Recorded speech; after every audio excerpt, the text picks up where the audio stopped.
people. You bring tears to my eyes.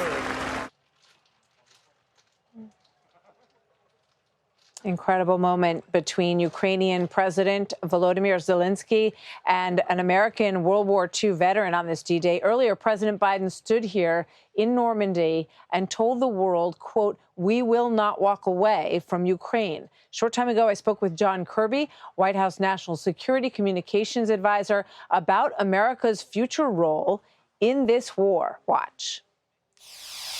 John, thank you very much for joining me. Good to be with you, Martha. It's good to be with you. We just listened to President Biden's speech.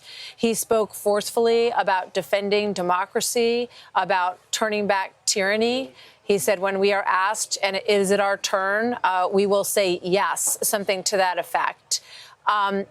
There will be people who look at the Ukraine decisions and say that that language is positive. It sounds reassuring to them and to Europe, but that the advances in military weaponry have been too slow, and that this latest accession to fire within Russia around Kharkiv is too limited, too confining. What do you say to that? Well, I would remind people that we have evolved our support to Ukraine as the war has evolved. Mm-hmm. The needs of the Ukrainians on the battlefield have changed, and they are still changing. And we are trying to stay apace with that. That's why we're in constant conversations with them. I would also, want to remind people that everything Ukraine is getting is in concert with them and meeting their needs, their asks, and we're trying to, again, stay apace of that.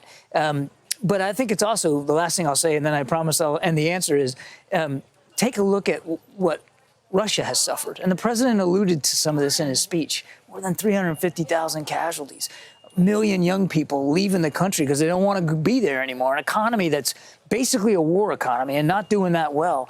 Russia has suffered a lot at the hands of Ukraine, and because they have invested so much of their energy and effort into this war. Mm-hmm. And not just the United States, but 50 some odd nations can take some credit for that, because we helped arm and help train and help resource the Ukrainian soldiers that are fighting so bravely. So are you telling me that the president believes that Russia is on its heels? They just opened 3 new offensives in the north and east in Ukraine. Does the president believe that Russia is going to collapse on its own? Oh, no, I wouldn't go that far. In this effort? But I wouldn't go that far right now. But I do think it's important to remember they haven't made much progress. For all the effort and the ballyhooing about what they were doing or trying to do at Kharkiv, they've basically stalled out. Once they hit the first line of Ukrainian defenses, that was kind of it. And now they're reassessing, we think, about what they might do next. So they still can be within range of Kharkiv. I don't want to diminish that. That's why we're giving the Ukrainians permission to strike across border at imminent threats. But they have largely stalled out. And Mr. Putin has achieved none of his strategic objectives. OK, so we know that Ukraine is suffering in a number of places along that border right now. When Zelensky meets with President Biden tomorrow, I believe they're going to talk. That's right, tomorrow. And he says, OK, thanks for letting me go deeper into Russian territory around Kharkiv, but I also really need to do it in Avdiivka or wherever else he feels he needs to do it. How do you say no to what he's asking for in those places?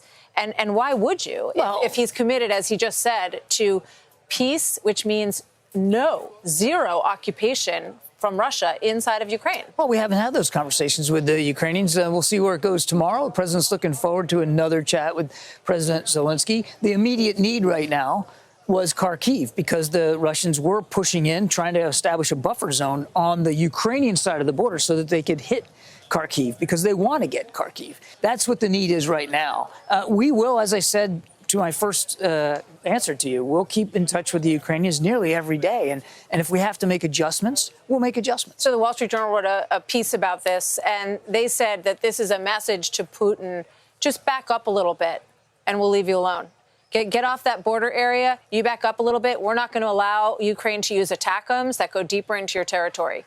Do you agree with that by the Wall Street Journal? No, I don't at all. So will we let them use ATACMS to go deeper into Russian territory? Right now, there's no change in our policy about the use of ATACMS, a long-range strike missile of 300 kilometers or so for use inside Russia. And again, I want to remind, the guidance we've given the Ukrainians is to go after things that are an imminent threat just over that border. Again, will we have to talk to them about what that looks like going forward? Probably so. But that's the guidance they've been given right now. I think it's really important, too, to remember. I mean, you heard Putin talk about this just yesterday in a press conference. We're dealing with a nuclear-armed power.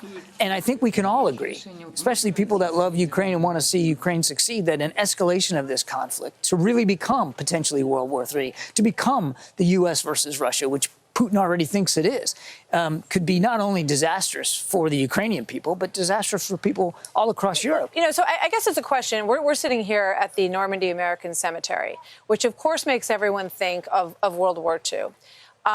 When Roosevelt allowed Lend-Lease and we sent ships, then we sent ammunition, we didn't put any constraints on them. We didn't say you can use the bullets in this place, but not in that place. You can use the ships this way, but not that way. We said win.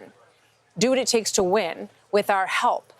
So why don't we have that same, isn't the threat enough from Russia in a larger sense to make winning the goal? Well, there are parallels, certainly, to what's going on the continent of Europe now, to what happened in the 1940s and World War II. They are not exactly the same situation. I mean, this is Russia invaded a peaceful nation next door in a completely unprovoked and illegal way. Didn't Hitler do the same thing? And we are aiding, and we have been aiding Ukraine in terms of beating back that aggression and defending their sovereign territory and their territorial integrity. And we're going to keep doing that. Well, let's take the parallel a little bit further because, you know, Hitler invaded the Sudetenland. He's claimed it was the German-speaking area, that they wanted to be part of Germany. Putin has claimed the same thing about Donetsk and Luhansk. That these are essentially Russia, he says. Chamberlain, in the Munich Agreement, I believe him. I think that's really all he wants. I think after that he's going to sit back. Why shouldn't we learn from history about what Putin's designs are to go further if he believes that President Biden will only give this here and that there and not give them what they need? No, I think the president talked about this quite clearly in his speech today, and he'll have more to say about this tomorrow at Pointe du Hoc. We have to stand up to aggressors. You can't let them just change borders by force. And we have done that. And it's not just the United States. 50-some other nations have helped Ukraine try to beat back this aggression. And you're right about Donetsk and Luhansk and Crimea. That is Ukrainian soil. And they have every right to claim that soil back. It's their country. And we want to make sure they have the tools to do that and the skills to do that. And we're going to continue to provide that kind of support. So then President Biden agrees with the 1991 Ukraine territory. Of course. So the United States plans to back them with whatever they need to achieve that goal. In what kind of time frame? We have been doing that for the last 2+ years, giving them what they need. As the war has changed, our support has changed. How long is that going to go on? Geez, Martha, I don't know anybody can know the answer to that. As you know, there's a peace summit coming up in Switzerland here in a couple of weeks. The vice president will be representing the United States. Why is the president not going to that, John? We've been represented at every single peace summit. The president believes that we're doing it again here with some serious representation by the vice president, by the national security. Is he going to be at a fundraiser in California during that? The president has other things on his schedule, but nobody can say, looking at what we've done for Ukraine in the last couple of years, that President Biden isn't standing absolutely shoulder to shoulder with Ukrainians as they continue to fight for their freedom. One more question. I've spoken to a number of World War II veterans here, and I have asked them if they see parallels in what's going on in the world. And a number of them said yes. They said, you know, I grew up in that era. I served in that era. And I watched what happened when Hitler took pieces. And then there were negotiations. Well, you can have this part, but you can't have that part. Does President Biden believe that we're in a moment where Russia and China, in coordination with North Korea and Iran, want to be that kind of bulwark? That we're in that kind of perilous moment as we were in 1938-39? I don't think you can go so far as to say there's some sort of Axis alliance akin to what Hitler put together in the 1940s. But so you don't think there is between those countries? They have burgeoning relationships. Obviously, Russia doesn't have a lot of friends, so he's reaching out to China for support. He's reaching out to North Korea for missiles and that kind of thing. He's certainly getting drones from Iran. But have they formed some sort of alliance where they'll come to each other's aid and assistance? No, we haven't seen that. And these are not 4 countries that necessarily trust each other anyway. And they don't have a long history. They didn't in World War II either. They don't have a long history working well together. Look at Russia, look at Italy. They were sort of partners because they had a similar goal, but they not because they were great friends. They found a common cause, and they were willing to come to each other's aid. Do you think these countries all want to see the end of the United States as the dominant power in the world? We believe, certainly in the case of Russia and China, they are challenging this rules-based order that these veterans gave as a gift to the world. They are certainly challenging that rules-based order, and that's what the president was talking about today. We've got to stand up and defend that order. Otherwise, we won't be worthy of their sacrifice, and he doesn't want that to be the case. The speech at Pointe du Hoc, will he point at China and Russia and this combination of countries and the aggression that you speak of? What the president hopes to do at Pointe du Hoc is really herald the bravery and the sacrifice of the Rangers who scaled those unbelievably sheer cliffs. So.